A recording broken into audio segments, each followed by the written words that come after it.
નમસ્કાર મિત્રો, સ્વાગત છે તમારું અમારી યુટ્યુબ ચેનલમાં। તો મિત્રો, આઈટીબીપી એટલે કે ઇન્ડો તિબેટિયન બોર્ડર પોલીસ ફોર્સને કોન્સ્ટેબલની પોસ્ટ પર ભરતી જાહેર કરી છે।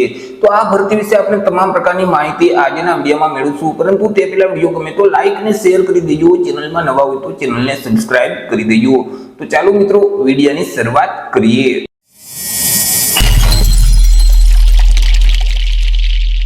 आज भर्तीનું નોટિફિકેશન છે તે આઈટીબીપી એટલે કે Indo Tibetan border police force દ્વારા જાહેર કરવામાં આવેલું છે। આઈટીબીપી દ્વારા કોન્સ્ટેબલની પોસ્ટ પર ભરતી જાહેર કરવામાં આવેલી છે। તો સૌથી પહેલા આપણે ચર્ચા કરી લઈશું કંઈક અગત્યની તારીખ વિશે। હવે મિત્રો, આ જે ભરતી છે તેમાં જો તમારે અરજી કરવી હોય તો ઓનલાઈન અરજી ફોર્મ ભરવાનું રહેશે। ઓનલાઈન અરજી ફોર્મ ઓલરેડી શરૂ કરી દેવામાં આવેલા છે। 12 ઓગસ્ટ 2024 થી અરજી ફોર્મ શરૂ કરવામાં આવેલા છે। 12/8/2024 થી લઈને 10 સપ્ટેમ્બર 2024 સુધીમાં તમારે ઓનલાઈન અરજી ફોર્મ ભરી દેવાના રહેશે। ચર્ચા કરી લઈએ મિત્રો જગ્યા વિશે કે કુલ કેટલી જગ્યા છે અને કેટેગરી મુજબ કેટલી જગ્યા રહેશે। તો કુલ 202 જેટલી જગ્યા પર ભરતી જાહેર કરવામાં આવેલી છે। આ જે 202 જગ્યા છે તેમાં મિત્રો જે કાર્પેન્ટરની પોસ્ટ છે તેમાં 71 જગ્યા છે। 71 જગ્યામાંથી 61 જગ્યા છે તે મિત્રો પુરુષ ઉમેદવાર, જ્યારે 10 જગ્યા છે તે મહિલા ઉમેદવાર માટે રહેશે। કેટેગરી મુજબ ચર્ચા કરીએ તો મિત્રો સામાન્ય વર્ગના ઉમેદવાર માટે ટોટલ 36 જગ્યા છે। એસસી કેટેગરીના ઉમેદવાર માટે 5 જગ્યા, એસટી કેટેગરીના ઉમેદવાર માટે 2 જગ્યા, ઓબીસી કેટેગરીના ઉમેદવાર માટે 12 જગ્યા, જ્યારે ઈડબ્લ્યુએસ કેટેગરીના ઉમેદવાર માટે 16 જેટલી જગ્યા રહેશે। ત્યાર પછી પ્લમ્બરની જે પોસ્ટ છે તેમાં 52 જગ્યા છે। 52 માંથી 44 જગ્યા છે તે પુરુષ ઉમેદવાર માટે, જ્યારે 8 જગ્યા છે તે મહિલા ઉમેદવાર માટે રહેશે। તેમાં પણ કેટેગરી વાઇઝ ચર્ચા કરીએ તો મિત્રો સામાન્ય વર્ગના ઉમેદવાર માટે 26 જગ્યા, એસસી કેટેગરીના ઉમેદવાર માટે 4 જગ્યા, એસટી કેટેગરીના ઉમેદવાર માટે 1 જગ્યા, ઓબીસી કેટેગરીના ઉમેદવાર માટે 9 જગ્યા છે, જ્યારે ઈડબ્લ્યુએસ કેટેગરીના ઉમેદવાર માટે 12 જગ્યા રહેશે। ત્યાર પછી મિત્રો અહીં કડિયા કામ માટેની જે પોસ્ટ છે તેમાં કુલ 64 જેટલી જગ્યા છે। 64 જગ્યામાંથી 54 જગ્યા છે તે પુરુષ ઉમેદવાર માટે, જ્યારે 10 જગ્યા છે તે મહિલા માટે રહેશે। તેમાં પણ કેટેગરી મુજબ ચર્ચા કરીએ તો સામાન્ય વર્ગના ઉમેદવાર માટે 32 જગ્યા છે, એસસી કેટેગરીના ઉમેદવાર માટે 4 જગ્યા, એસટી કેટેગરીના ઉમેદવાર માટે 2 જગ્યા, ઓબીસી માટે 12 જગ્યા અને ઈડબ્લ્યુએસ કેટેગરીના ઉમેદવાર માટે 14 જગ્યા રહેશે। ત્યાર પછી ઇલેક્ટ્રિશિયનની પોસ્ટ છે તેમાં 15 જગ્યા છે। 15 માંથી 14 જગ્યા પુરુષ ઉમેદવાર, જ્યારે 1 જગ્યા છે તે મહિલા ઉમેદવાર માટે રહેશે। તેમાં પણ કેટેગરી મુજબ ચર્ચા કરીએ તો સામાન્ય વર્ગના ઉમેદવાર માટે 8 જગ્યા, એસસી કેટેગરીના ઉમેદવાર માટે 1 જગ્યા, ઓબીસી કેટેગરી માટે 3 જગ્યા, ઈડબ્લ્યુએસ કેટેગરી માટે 3 જગ્યા રહેશે। આવી રીતે મિત્રો ટોટલ જગ્યાની વાત કરીએ તો ટોટલ 202 જેટલી જગ્યા પર આ ભરતી જાહેર કરવામાં આવેલી છે। ચર્ચા કરી લઈએ મિત્રો પે સ્કેલ એટલે કે પગાર ધોરણ વિશે। ઉમેદવારને કયા પગાર ધોરણ મુજબ પગાર આપવામાં આવશે? તો ઉમેદવારને પે મેટ્રિક લેવલ 3 મુજબ પગાર આપવામાં આવશે, એટલે કે ₹21,700 થી લઈને 69,100 નું જે પગાર ધોરણ છે તે મુજબ ઉમેદવારને પગાર મળવા પાત્ર થશે। તે સિવાય સાથે અન્ય જે ભથ્થાઓ છે તે પણ મળવા પાત્ર થશે। ચર્ચા કરી લઈએ એજ લિમિટ એટલે કે વય મર્યાદા વિશે। અરજી ફોર્મ ભરવા માટે ઉમેદવારની ઉંમર કેટલી હોવી જોઈએ? તો અરજી ફોર્મ ભરવાની જે છેલ્લી તારીખ છે 10 સપ્ટેમ્બર 2024 તે તારીખને ધ્યાનમાં રાખી ઉમેદવારે પોતાની ઉંમરની ગણતરી કરવાની રહેશે। 10 સપ્ટેમ્બર 2024 ના રોજ ઉમેદવારની ઉંમર ઓછામાં ઓછી 18 વર્ષ અને વધુમાં વધુ 23 વર્ષની હોવી જોઈએ। જો આપણે જન્મ તારીખને ધ્યાનમાં લઈએ તો ઉમેદવારનો જે જન્મ છે તે 11 સપ્ટેમ્બર 2001 થી લઈને 10 સપ્ટેમ્બર 2006 ની વચ્ચે થયેલ હોવો જોઈએ। પરંતુ અહીં જે અનામત વર્ગના ઉમેદવાર છે તેઓને સરકારશ્રીના ધારાધોરણો મુજબ ઉંમરમાં છૂટછાટ આપવામાં આવશે। જેમ કે મિત્રો એસસી અને એસટી કેટેગરીના જે ઉમેદવાર છે તેઓને ઉંમરમાં 5 વર્ષની છૂટછાટ આપવામાં આવશે। ઓબીસી કેટેગરીના જે ઉમેદવાર છે તેઓને ઉંમરમાં 3 વર્ષની છૂટછાટ આપવામાં આવશે। માજી સૈનિક છે તો તેઓએ જે સંરક્ષણ સેવા બજાવેલ છે તે ઉપરાંત 3 વર્ષની છૂટછાટ મળવા પાત્ર થશે। તે સિવાય બાકી જે તમામ ઉમેદવાર છે તેઓની ઉંમર 10 સપ્ટેમ્બર 2024 ના રોજ ઓછામાં ઓછી 18 વર્ષ અને વધુમાં વધુ 23 વર્ષની હોવી જોઈએ।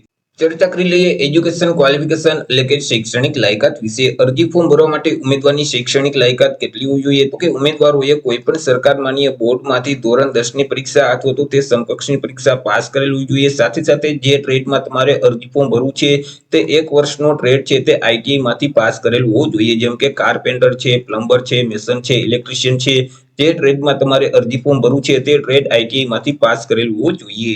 ચર્ચા કરી લઈએ અરજી ફી એટલે કે એપ્લિકેશન ફી વિશે। કયા ઉમેદવારોએ કેટલી અરજી ફી ભરવાની રહેશે? તો અહીં મિત્રો તમામ એસસી કેટેગરીના ઉમેદવાર છે, એસટી કેટેગરીના ઉમેદવાર છે, માજી સૈનિક છે, મહિલા ઉમેદવાર છે તો તેઓએ અરજી ફી ભરવાની થતી નથી। તે સિવાય મિત્રો અહીં સામાન્ય વર્ગના પુરુષ ઉમેદવાર, ઓબીસી કેટેગરીના પુરુષ ઉમેદવાર અને ઈડબ્લ્યુએસ કેટેગરીના જે પુરુષ ઉમેદવાર છે તેઓએ અરજી ફી ભરવાની રહેશે। અરજી ફી તરીકે ₹100 છે તે ભરવાના રહેશે। અરજી ફી છે તે તમારે ઓનલાઈન જ ભરવાની રહેશે। તમે net banking, credit card, debit card કે યુપીઆઈ ના માધ્યમથી અરજી ફી ભરી શકશો। ચર્ચા કરી લઈએ પીએસટી એટલે કે ફિઝિકલ સ્ટાન્ડર્ડ ટેસ્ટ વિશે કે જેમાં વિદ્યાર્થીની ઊંચાઈ અને છાતીનું માપ લેવામાં આવશે। મિત્રો અહીં તમામ એસટી કેટેગરીના જે પુરુષ ઉમેદવાર છે તેમની ઊંચાઈ ઓછામાં ઓછી 162.5 સેન્ટીમીટર, જ્યારે મહિલા ઉમેદવારની ઊંચાઈ ઓછામાં ઓછી 150 સેન્ટીમીટર હોવી જોઈએ। પુરુષ ઉમેદવારની છાતીની વાત કરીએ તો એસટી કેટેગરીના પુરુષ ઉમેદવારની છાતી છે તે ફુલાવ્યા વગરની છાતી 74 સેન્ટીમીટર, જ્યારે ફુલાવેલ છાતી 81 સેન્ટીમીટર હોવી જોઈએ। ફુલાવ્યા વગરની છાતી અને ફુલાવેલ છાતી બંને વચ્ચે ઓછામાં ઓછો 5 સેન્ટીમીટરનો ડિફરન્ટ આવવો જોઈએ। તે સિવાય બાકી જે તમામ ઉમેદવાર છે પુરુષ ઉમેદવાર તો તેમની ઊંચાઈ ઓછામાં ઓછી 170 સેન્ટીમીટર, જ્યારે મહિલા ઉમેદવારની ઊંચાઈ ઓછામાં ઓછી 157 સેન્ટીમીટર હોવી જોઈએ। મિત્રો અહીં પુરુષ ઉમેદવારની છાતીના માપ વિશે ચર્ચા કરીએ તો ફુલાવ્યા વગરની છાતી 80 સેન્ટીમીટર, જ્યારે ફુલાવેલ છાતી છે તે 85 સેન્ટીમીટર હોવી જોઈએ। ફુલાવ્યા વગરની છાતી અને ફુલાવેલ છાતી બંને વચ્ચે ઓછામાં ઓછો 5 સેન્ટીમીટરનો ડિફરન્ટ આવવો જોઈએ।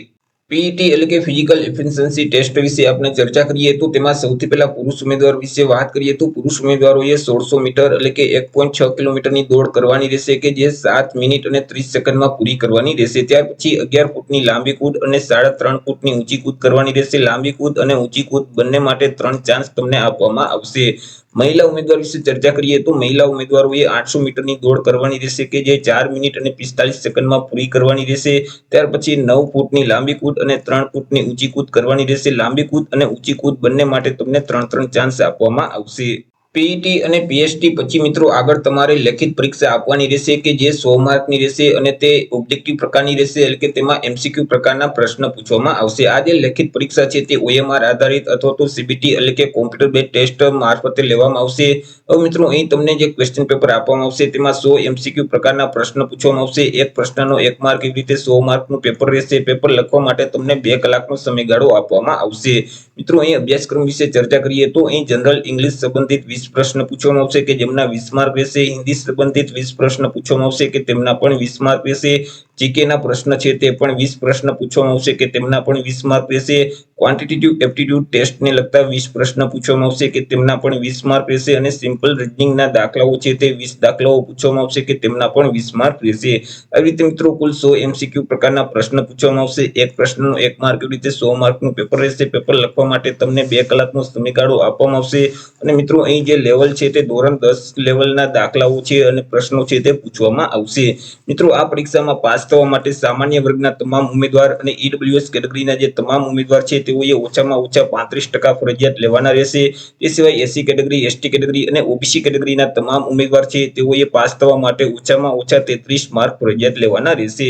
ત્યાર પછી ત્રીજા તબક્કામાં તમારે 50 માર્કની એક ટ્રેડ ટેસ્ટ આપવાની રહેશે। તો આવી રીતે મિત્રો આઈટીબીપી દ્વારા કોન્સ્ટેબલની પોસ્ટ પર ભરતી જાહેર કરવામાં આવેલી છે અને તેમના ઓનલાઈન અરજી ફોર્મ પણ શરૂ કરી દેવામાં આવેલા છે। તો આશા રાખું છું વિડીયો પસંદ પડ્યો હશે। વિડીયો પસંદ પડ્યો હોય તો લાઈક અને શેર કરી દેજો। ચેનલમાં નવા હોય તો ચેનલને સબસ્ક્રાઇબ કરી દેજો।